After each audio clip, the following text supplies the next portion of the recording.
পত্রিকা হচ্ছে সমাজের দর্পণ। পত্রিকা তো একটা অ্যাবস্ট্রাক্ট, একটা বিমূর্ত শব্দ, সেটাকে মূর্ত করেন আপনারাই সাংবাদিক বৃন্দ।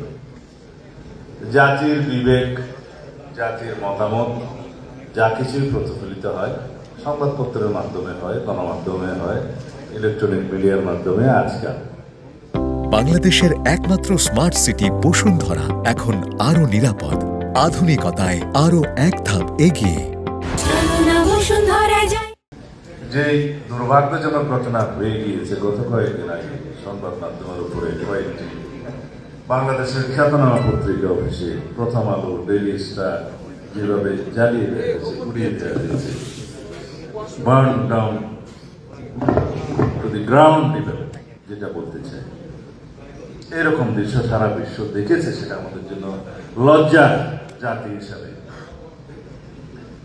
এটা কোনোভাবে আমরা শুধুমাত্র দুঃখ প্রকাশ করে, ক্ষমা প্রার্থনা করে পারবো না। এখানে সরকারের দায়িত্ব ছিল সবচেয়ে বেশি, কারণ এরকম একটা প্রেডিকশন, একটা অনুমান ইন্টেলিজেন্স রিপোর্টে থাকে সব সময় যে এই ঘটনা এভাবে হলে যদি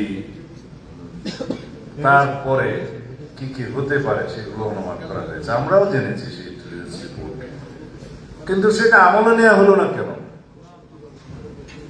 আইন শৃঙ্খলা বাহিনীকে বলার পরেও শুনেছি 1-2 ঘন্টা পরে তারা রেসপন্ড করেছে। সেটা কেন?